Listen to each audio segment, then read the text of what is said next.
At 7:12 a.m. on a cold March morning, a scream cut through the still air outside the South Rim Visitor Center, sharp enough to stop every conversation on the plaza. It came from Ranger Caleb Morrison, a 52-year-old veteran of the Grand Canyon backcountry, a man who'd weathered everything the desert could throw at him. Flash floods, 100-degree summers, and more missing hiker cases than he cared to remember. But nothing prepared him for the figure walking toward him out of the pale, dust-blown light. The young woman looked as if she'd been carved out of the canyon itself, clothes torn and bleached by sunskin, gray with dehydration, dark hair matted against her face. Her eyes had the vacant, glassy stare of someone who'd been wandering far longer than any person should survive. And yet her face was unmistakable. She looked exactly like the missing person flyers that had hung on the wall of Morrison's office for 3 years. Identical, in fact, because she was one of 3 Triplet sisters who had vanished during a spring hiking trip back in 2009. According to every search log and every grim report filed since then, she wasn't supposed to be alive. Her name on the posters had been Hannah Whitfield, 21 years old at the time of the disappearance. She and her sisters had walked into the canyon and never walked out. Millions of visitors had passed through the park since their case went cold, with no sign of them anywhere on the miles of rugged backcountry trail.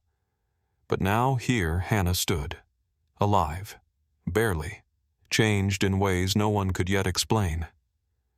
Ranger Morrison called for medical support, but the woman didn't look at him.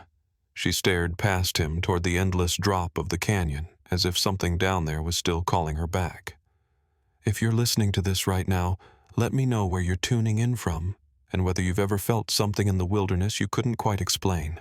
Before the case unraveled into one of the most baffling disappearances in modern park history, the Whitfield sisters were known simply as 3 young women from Fort Collins, Colorado, who shared almost everything: birthdays, classes, friends, and a reputation for being steady, capable hikers.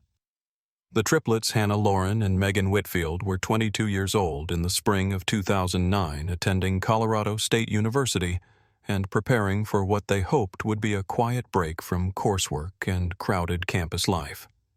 They'd grown up with the Rockies as their backyard. Their father, Daniel Whitfield, 54, a former high school science teacher, believed that the outdoors built discipline and taught humility. Their mother, Karen, 51, encouraged the girls to learn navigation, first aid, and respect for remote terrain. By the time they were teenagers, the sisters had logged more miles on mountain trails than many seasoned backpackers twice their age. Hiking was not a pastime, it was part of the Whitfield identity. That spring, the idea of a 5-day trek into the quieter southern corridors of Grand Canyon National Park felt natural, even overdue. They wanted to explore the less-traveled backcountry away from the crowds clustered near South Rim viewpoints. Reports from friends and park newsletters hinted at crisp temperatures, thinning crowds, and trail conditions that, while demanding, were manageable for hikers with proper gear and experience. The sisters saw it as an opportunity to reconnect away from school deadlines and loud dorm hallways. They planned the trip with methodical care. Lightweight packs, calibrated GPS devices, emergency beacons, weatherproof layers for desert nights that often dipped near freezing, and enough food for their estimated mileage. Their intended route would take them through remote trails west of Grandview Point, eventually leading to a pickup location where their parents planned to meet them on March 18th. It wasn't a casual stroll. The terrain was a blend of exposed ridges, steep descents, and winding corridors, carved by centuries of wind and runoff. But for the Whitfields, this was familiar territory.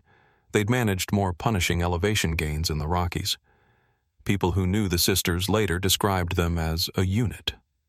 While their personalities differed, Hannah quieter, Lauren analytical, Megan quick to break tension with humor, they moved through the world with an ease born from years of leaning on one another. Their closeness shaped their decision-making. If one felt confident about a route, the others trusted her judgment. If one hesitated, the others listened. Nothing in their dynamic hinted at recklessness or impulsive choices. Their parents remembered the morning they left Fort Collins. The weather had been mild, skies clear, the kind of early spring day that promised cooler nights but stable conditions. The girls loaded their gear into the family's aging Suburban and hugged their parents before making the 10-hour drive to the canyon. They arrived the next day, checked in with a ranger station as protocol required, and were seen on the south rim just before sunrise, admiring the canyon's immense sweep before starting down the trail. To anyone watching them that morning, they looked like countless other backpackers who set off into the canyon each year, prepared, excited, entirely unaware that their lives were about to diverge from every expectation. What no one knew then, not even the most seasoned rangers, was that the area they chose included some of the park's most unforgiving terrain. The deeper sections of the canyon were notorious for sudden wind shifts, narrow passages where signals dropped, and labyrinth-like offshoots that weren't always marked on consumer-grade maps. Still, nothing about the sisters' plans suggested danger beyond the ordinary risks of backcountry travel. Their itinerary was logged properly. Their gear met park standards. Their physical condition was excellent, and they had a clear schedule hike steadily for 5 days, reach the designated pickup point by late afternoon on the 18th, and call home once they regained cell signal. For their parents, those plans were reassuring. The Whitfields weren't prone to improvisation. If they said they'd be somewhere at a certain time, they were there. And in a landscape where unexpected events could unfold without warning, that reliability offered comfort. In the years before their disappearance, the Grand Canyon had recorded several missing person reports, but few involved experienced hikers in groups. Rangers tended to worry more about solo travelers, tourists who underestimated the sun, or visitors who wandered off established trails. The Whitfield sisters checked none of those boxes. They knew how to ration water gauge distance by terrain and identify when a trail condition required turning back. Their proficiency was so well known among friends that no one questioned their spring break plans. But experience doesn't erase risk. The canyon remained a place where distances felt deceptive, where one wrong turn in the backcountry could lead to miles of isolation, and where even a sturdy hiker could vanish from sight in minutes. Rangers often said the canyon had its own gravity, drawing people deeper, without them realizing how far they'd gone. When the sisters didn't arrive at the pickup point on March 18th, that first hour felt more like a delay than a crisis. A minor setback, maybe a slow morning, maybe a missed turn they'd correct. But as the sun dipped behind the western cliffs and temperatures dropped, a familiar unease settled in. Their parents alerted authorities immediately, sensing something was wrong before the park did. In the moment before the search began, before helicopters filled the skies and rangers combed the trails, the Whitfield case was still just a late arrival, just a miscommunication, just a family waiting for headlights to appear at the edge of a dirt lot. No one yet understood that the sisters had crossed an invisible threshold in the canyon's depths, one from which only one would ever return. When March 18th arrived, the day the Whitfield sisters were supposed to hike out of the canyon and meet their parents at a dusty pull-off near the Hants Creek Junction. There was nothing unusual in the air at first. The sun rose clear over the south rim, and temperatures held at a mild 62 degrees Celsius, the kind of spring morning where the canyon looked almost gentle, softened by the slanted light. By 3:00 p.m., Daniel and Karen Whitfield had parked their weathered Suburban near the designated lot, the same one they had used on previous trips. They brought sandwiches, cold water, and a change of shoes for the girls. They expected to hear laughter approaching long before they saw the 3 identical silhouettes crest the final ridge. But at 4:15, the parking area remained silent. At 5:30, the shadows lengthened. At 6:10, the temperature dropped rapidly, as it always did in the canyon late in the day. And still no sign of Hannah Lauren or Megan, no movement on the trail, no sound of trekking poles tapping stone, no dust rising from a group approaching out of view. At 7:02, with their headlights cutting thin beams across the empty lot, the Whitfields called the Grand Canyon Backcountry office. They didn't wait until morning. They didn't assume a delay. They knew their daughter's habits. The silence did not fit. The first night rangers arrived quickly but cautiously.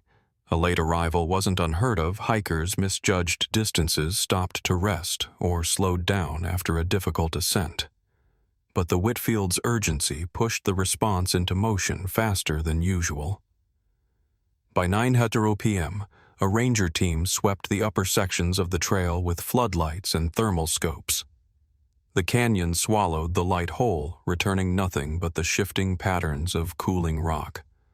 Cameras and night gear revealed no movement, no heat signatures except wildlife deeper in the valley. The desert wind rose sharply after midnight. It carried a kind of hollow, mournful whistle that made the dark feel like it had weight. Still nothing. Dawn. The search officially begins. At sunrise on March 19th, the disappearance shifted from likely delay to missing hikers. Ranger Supervisor Elliot Marks, 49, a veteran of numerous backcountry recoveries, took command. Helicopters lifted off at 8:12 a.m., sweeping nearly 40 square miles of terrain. They searched the sisters' planned route, first a narrow, meandering corridor of switchbacks and exposed cliffs where the trail often narrowed to just a few feet in width. Nothing stood out. No bright packs, no clothing, no sign of disturbance. Search teams descended on foot. By noon, they had checked dry creek beds, shaded alcoves, and the side canyons where disoriented hikers sometimes strayed. But the ground told no story. There were no fresh footprints, no broken vegetation, no scuffed stone. It was as though the canyon had swallowed the three young women without leaving a single mark. The scope widens. Over the next 2 days, the search ballooned. Park officials notified the Coconino County Sheriff's Office. Volunteers arrived. Former students who knew the girls joined the effort. Retired hikers who had spent lifetimes navigating the canyon showed up with their own maps and suggestions. The canyon looked peaceful from above layered reds and golds bands of sunlight cutting through stone. But for the search teams moving through its depths, it was a labyrinth. Temperatures swung wildly from warm afternoons to freezing nights. Echoes made distances unreliable. Radios crackled in and out. On March 21st, helicopters were replaced with specialized aircraft capable of reading thermal anomalies across vast stretches of terrain. None matched human signatures. The first false leads.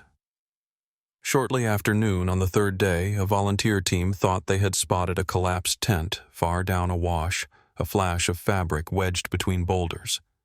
When rangers rappelled to the site, they found a deflated emergency blanket left by another hiker weeks earlier. Later that evening, a pilot reported seeing what looked like a bright blue jacket snagged on a ledge.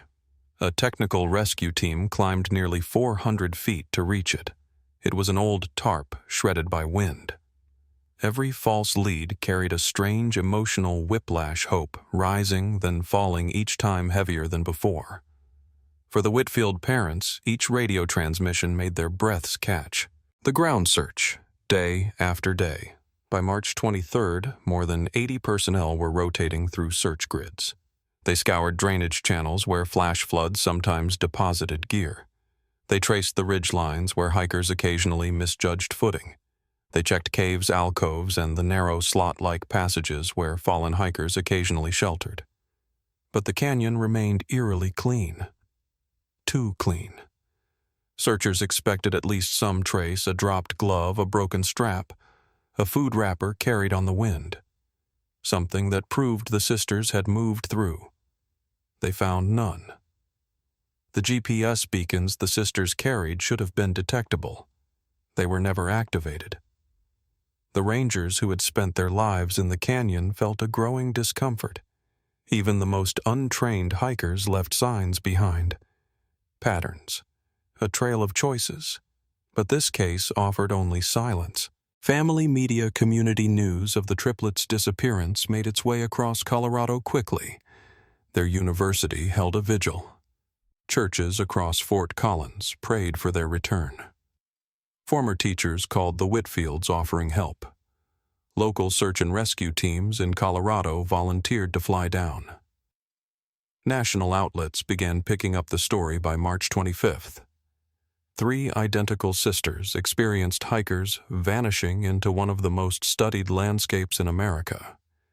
It didn't make sense. The story carried an unsettling quality because it clashed with expectations. This wasn't the Amazon or an isolated mountain range overseas.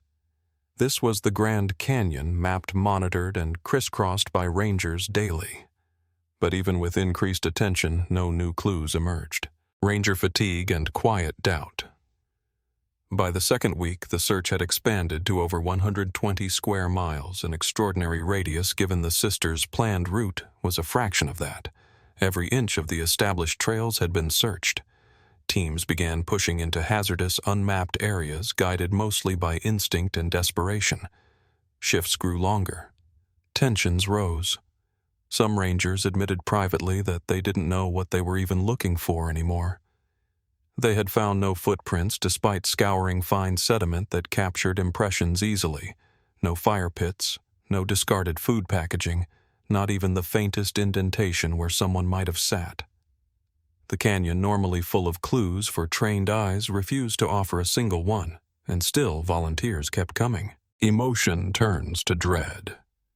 Daniel and Karen remained at the South Rim throughout, sleeping in a motel room when forced to rest.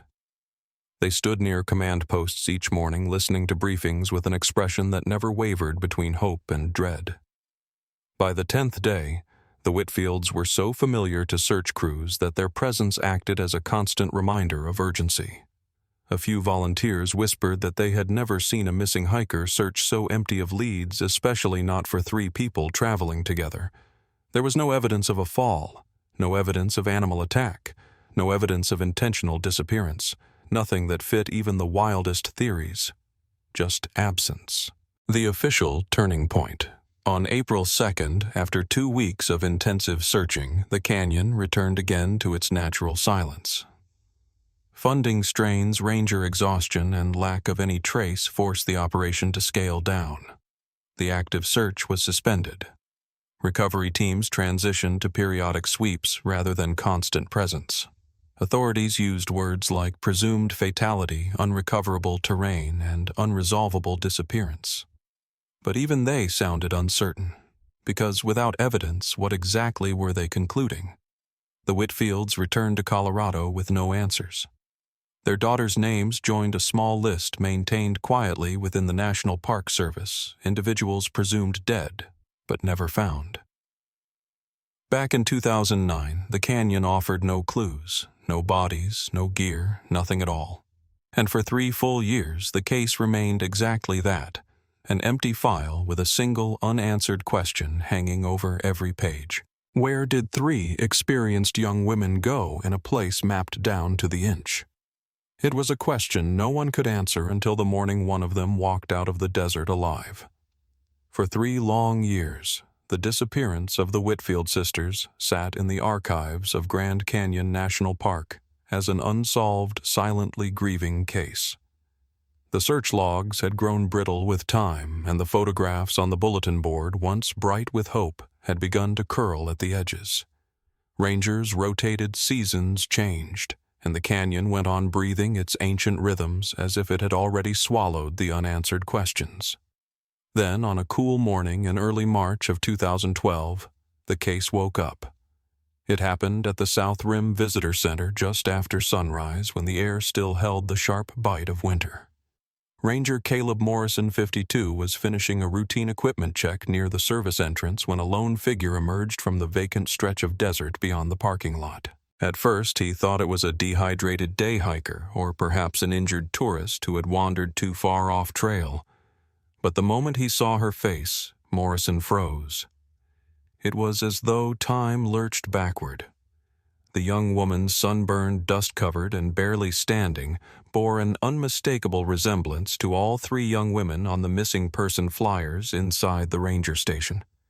Same bone structure, same distinctive features, same hollow eyes, and yet only one of them could be standing here. The name on the old posters had been Hannah Whitfield, age 22 when she vanished with her sisters Lauren and Megan.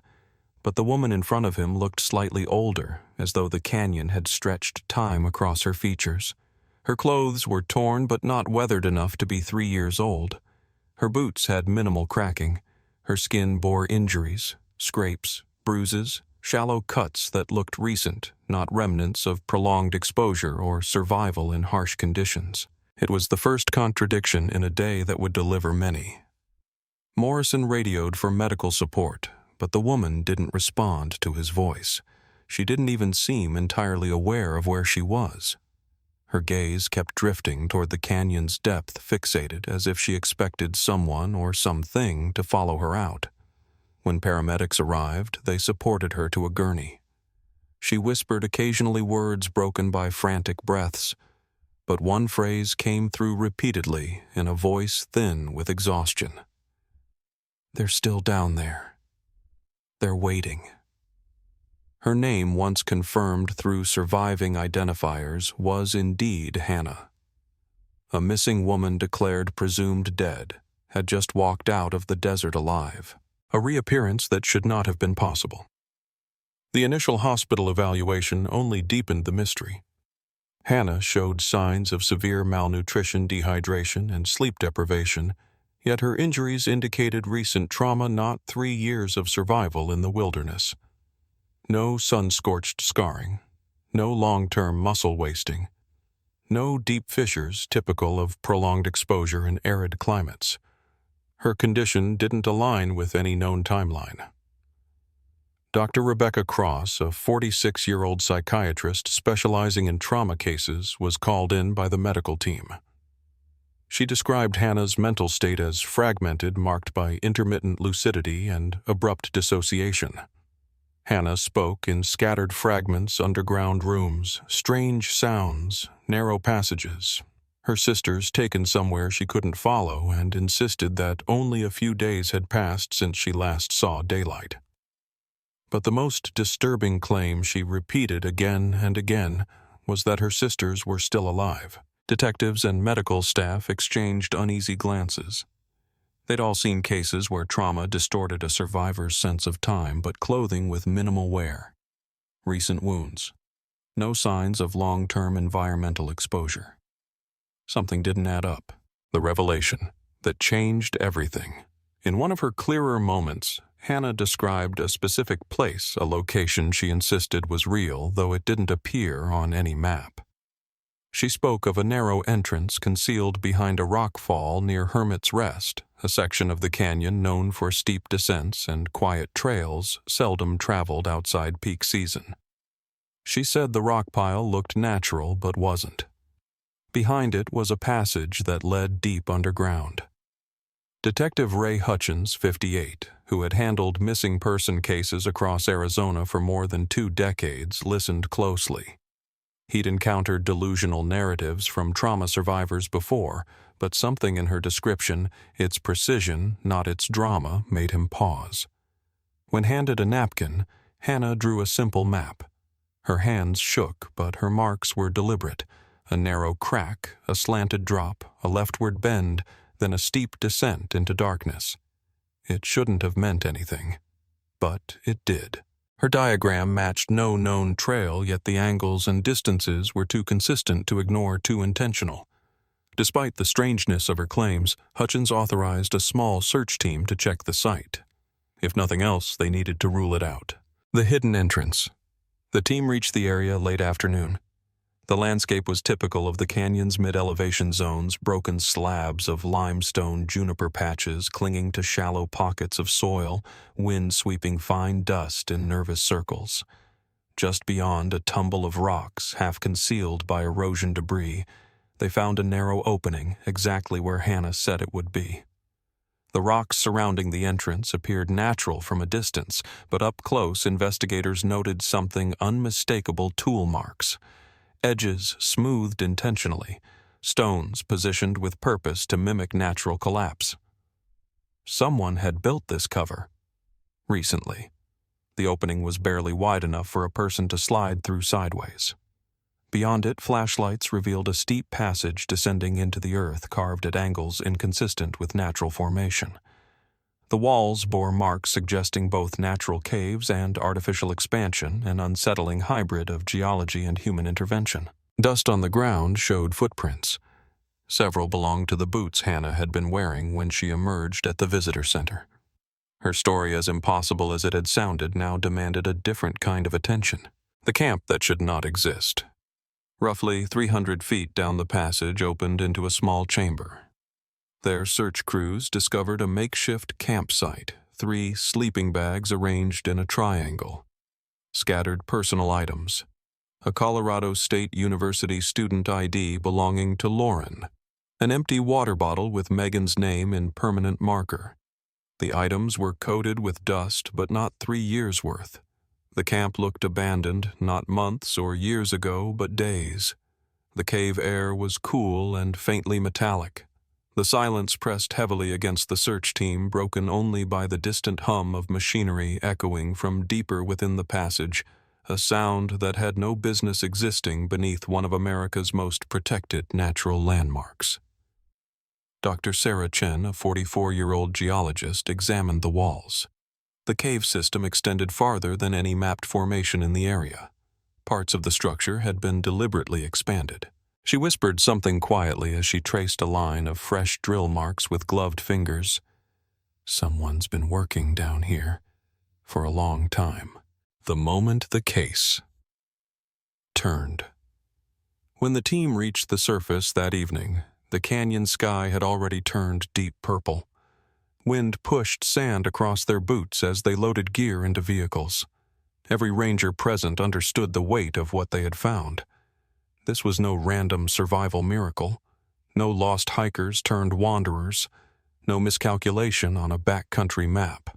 This was a constructed environment beneath the Grand Canyon, deliberately hidden, recently active, and strongly tied to the Whitfield sisters' disappearance. Hannah's reappearance was no longer an isolated event. It was the first breach in something far larger. Word traveled quickly up the law enforcement chain.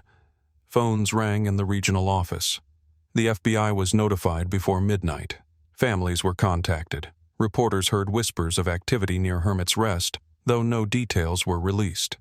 For the first time in 3 years, the Whitfield case shifted from presumed tragedy to active investigation.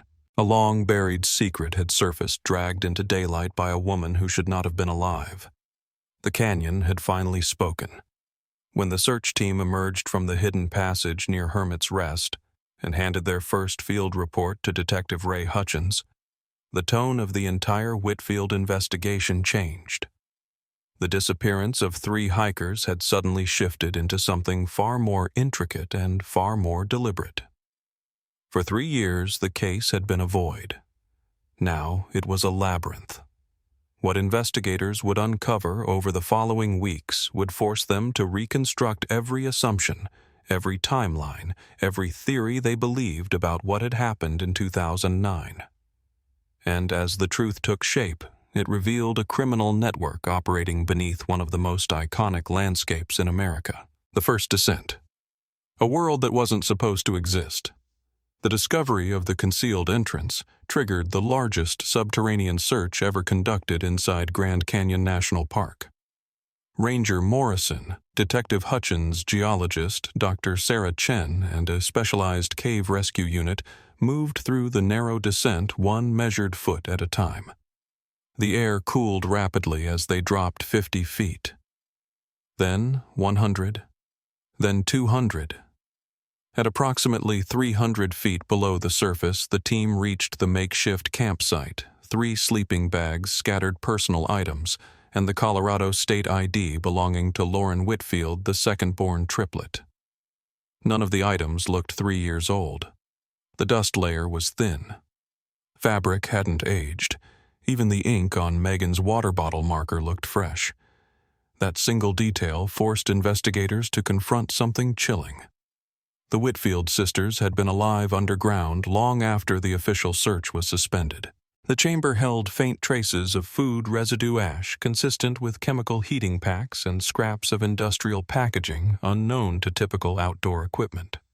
A forensic sweep found no blood, no human remains, only evidence of sudden abandonment. Whatever happened, it happened fast. The complex deepens. As the team advanced down the passage, Dr. Chen noted clear signs of artificial modification, tool marks running horizontally along the limestone, anchor points for lighting or cables, support beams camouflaged under mineral dust, fresh rock dust indicating recent excavation. At roughly 500 feet deep, they reached a cavern the size of a small warehouse. The temperature held steady, artificially regulated by machinery hidden behind rock partitions. The chamber contained sleeping quarters carved into the walls, a crude kitchen area, a workshop filled with mining tools, maps of the canyon plastered across one wall, dozens of pinned photographs of hikers captured with long-range lenses. 3 of those photographs were unmistakably the Whitfield sisters taken before their disappearance from different distances at different angles. They were watched. They were targeted. Their route wasn't unlucky. It was anticipated. Evidence of organized abduction. On a battered metal desk at the edge of the chamber, investigators found documents that clarified a motive. Mining permit letters all denied. Geological surveys of layers deep beneath the canyon floor. Correspondence with federal agencies showing repeated attempts to gain legal access to subterranean mineral deposits. Someone wanted what was underground, not just the land, but what lay below it. Dr. Chen's voice trembled as she sorted through samples taken from the equipment lithium, cobalt, and other rare earth minerals, critical for electronics and defense manufacturing. The cave dust composition confirmed recent extraction of highly valuable material. The room wasn't just a hideout. It was an illegal mine built in secrecy, maintained with intention. Signs of forced labor. Further inside, investigators found small cells carved into the rock, each barely long enough for a person to lie down. Bedding scraps suggested recent occupation. Names had been scratched into the stone. In one narrow cell, Lauren marked deep into the wall, followed by rows of vertical hash marks, over 700 of them stopping abruptly. In a nearby cell, Megan, surrounded by rough sketches, geological diagrams, slope gradients, mineral bands. Even in captivity, she had been trying to understand the structure around her. The implications struck investigators heavily. The Whitfields were not lost. They were imprisoned along with others who had gone missing in the canyon across the years. Voices faint but unmistakable echoed from lower levels, muffled crying machinery, grinding footsteps receding quickly. The team could not proceed. Their equipment wasn't rated for the vertical shafts ahead. They marked the location and retreated, planning a larger operation with federal support. The criminal network exposed. The FBI joined the investigation within 24 hours. Their first priority was to determine who had engineered the underground complex. The answer surfaced through a fractured memory. While undergoing medical treatment, Hannah began remembering fragments. Among the disjointed images and panic-driven words, one name appeared repeatedly. Marcus. Marcus Thorne. Agents searched national databases. A match appeared. Marcus Thorne, 61, former mining engineer, had worked for major corporations, lost his license after falsifying environmental impact reports, disappeared from public record around 2005. His resume explained the engineering precision of the tunnels. His legal troubles explained why he might build a mine the government would never approve. Financial records seized from the underground chamber offshore accounts, encrypted transfers pointed directly to Thorne's network. Payments to shell companies, bribes to contractors, orders for high-grade drilling equipment delivered under false names. Thorne was no isolated criminal. He was the architect of a multi-state enterprise. How victims were selected. Forensic accountants and investigators pieced together a second, darker line of evidence. Thorne's organization had embedded operatives across the Southwest outdoor industry, gear shop employees, backcountry guides, Park Service contractors. Their purpose was to identify hikers who possessed useful skills for underground labor, geology knowledge, mining familiarity, engineering ability, strong physical conditioning. A receipt found in the underground complex confirmed where the Whitfield sisters had been flagged, an outdoor store in Denver where they bought specialized gear and discussed their upcoming canyon trek. They weren't victims of circumstance, they were chosen. The second facility. Hannah's memory slowly resurfacing provided the final missing piece. She mentioned hearing captors speak about the ranch and the secondary site. Using transaction trails, vehicle logs, and intercepted communications agents, traced connections to a property in southeastern Utah, roughly 200 miles from the canyon. Purchased under a shell corporation, the ranch's official records listed it as livestock land. Thermal imaging told a different story. Beneath the barn and storage sheds, faint heat signatures revealed a subterranean structure. On March 22, 2012, 1 week after Hannah's reappearance, the FBI raided the ranch at dawn. The rescue agents breached the underground levels and found 12 living individuals, all reported missing over the last 8 years. Among them were Lauren and Megan Whitfield. The sisters were emaciated, exhausted, and traumatized, but alive. They confirmed what investigators had already suspected. They had been forced to expand mining tunnels using hand tools and modified equipment. They were monitored constantly. They were punished for slowing down or resisting. They were told repeatedly that no one was searching for them. They had been separated from Hannah after her attempted escape. The reunion between the triplets, captured quietly by FBI documentation teams, was described by investigators as overwhelming, the kind of moment that briefly silenced even the most hardened agents. Thorne and 6 of his top associates were arrested on site. They had been preparing to relocate the operation to Mexico, reconstructing the final truth.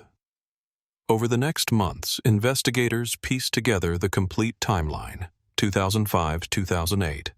Thorne begins constructing hidden tunnels beneath the canyon using illegally acquired equipment and hired specialists.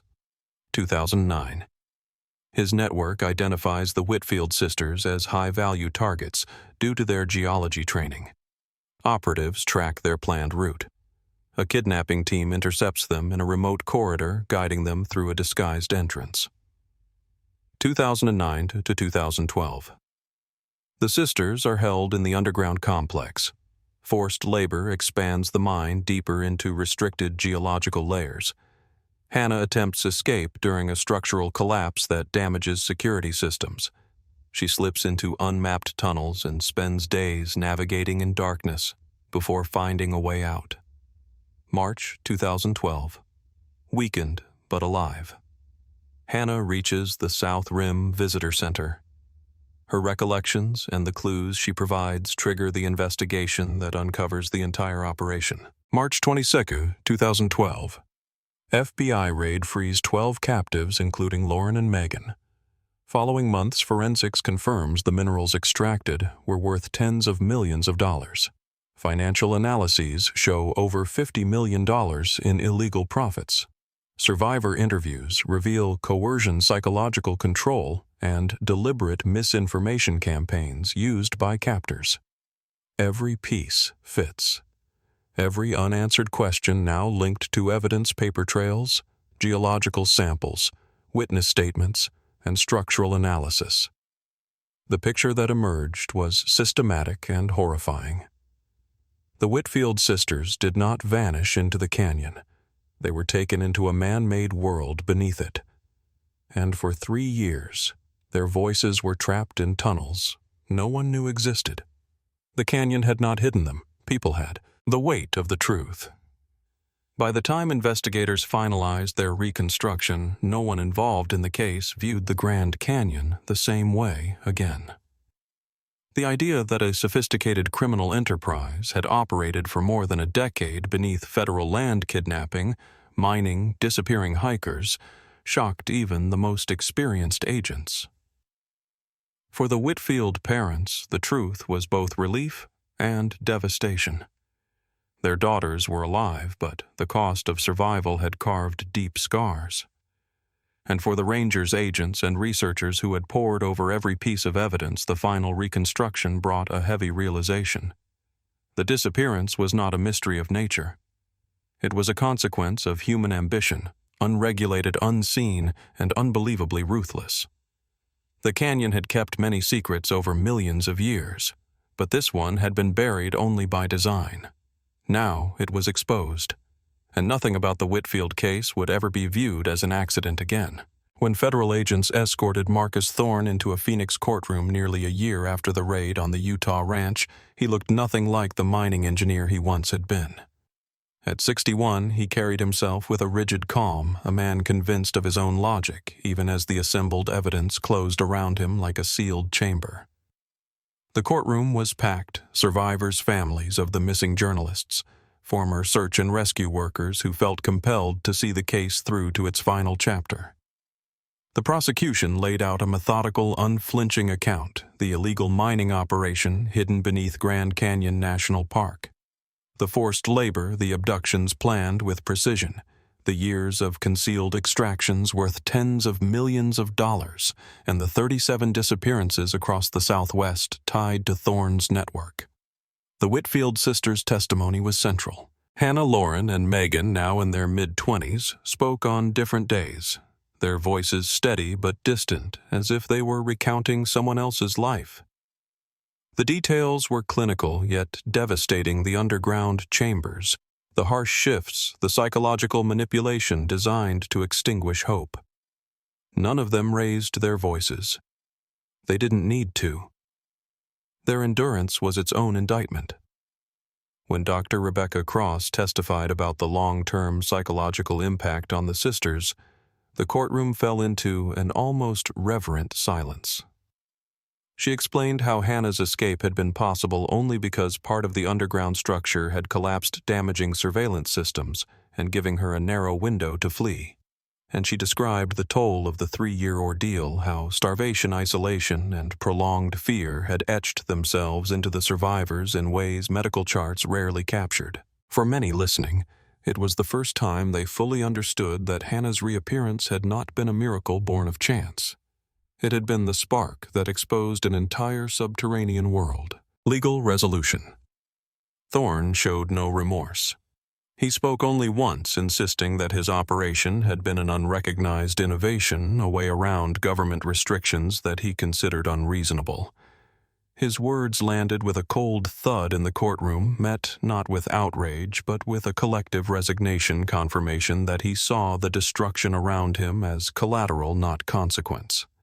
After weeks of testimony, the jury returned unanimous guilty verdicts on all counts: kidnapping, forced labor, racketeering, environmental destruction, and aggravated assault. Thorne received life in federal prison without the possibility of parole. 6 of his senior associates received sentences ranging from 25 to 40 years.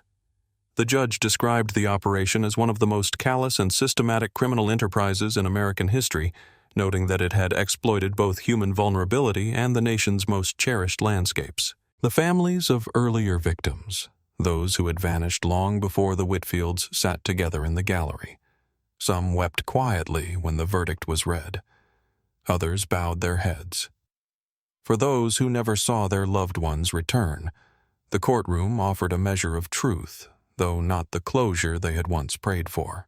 Aftermath for the survivors. The Whitfield sisters faced their own long road. Recovery was not linear, and it wasn't shared equally. Hannah's body slowly regained strength, but her sense of time remained fragile, as though the years underground had untethered her from the natural rhythm of days and seasons.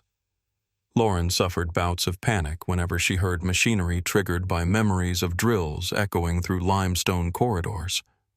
Megan found herself tracing patterns on paper at odd hours, recreating the geological diagrams she had once etched into her cell wall to stay sane. Their parents, Daniel and Karen, carried a quiet ache that no verdict could unwind. They had regained their children, but the years lost to captivity formed a shadow that stretched behind every holiday, every family gathering. They celebrated milestones, birthdays, new beginnings, but always with a subtle, unspoken awareness of what the canyon had taken. Still, the sisters proved resilient.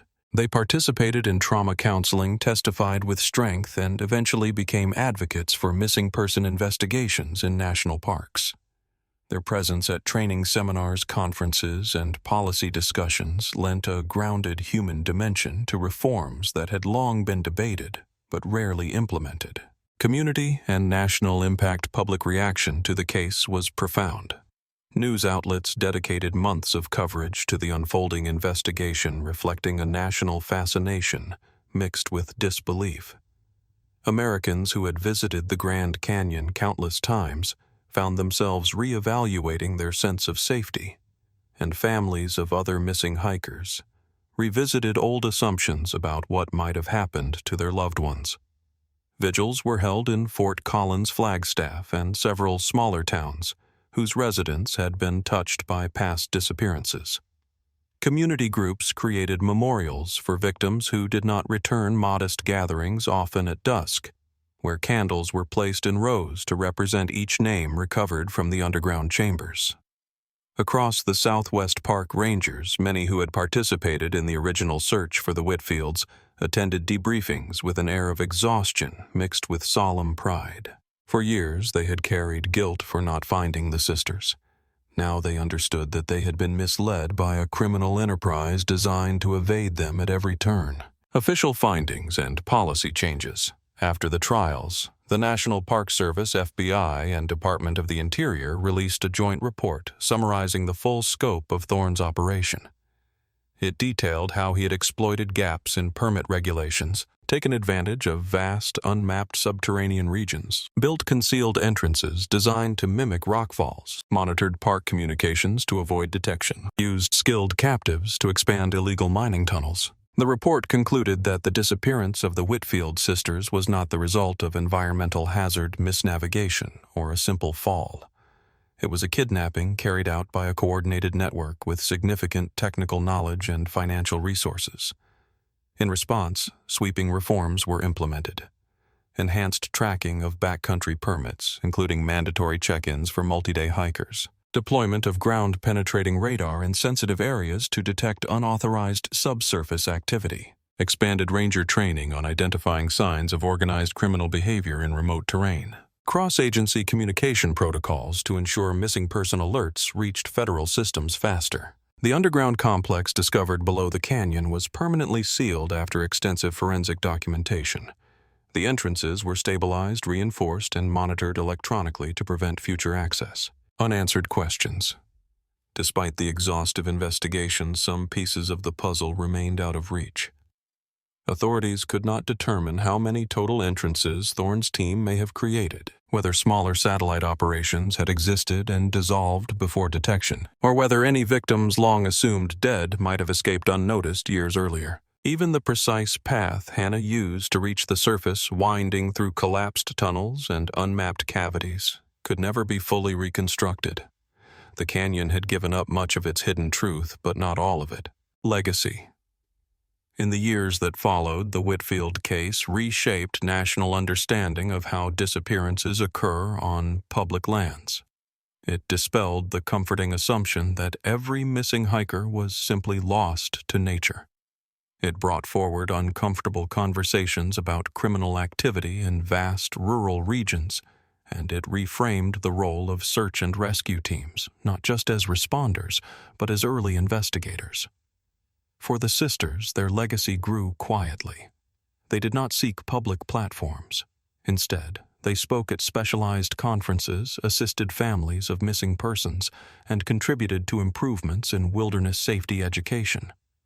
Their testimony helped secure federal funding for new tracking systems in backcountry parks.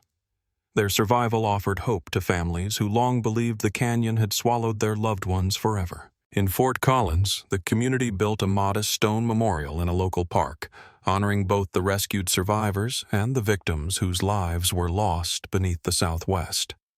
The Whitfields visited it privately often after dark, when the lights from the surrounding neighborhood softened the carved names into gentle silhouettes. The memorial's inscription was simple: for those taken into the depths and for those who found their way back. It stood as a reminder that truth once unearthed carries weight far beyond the courtroom.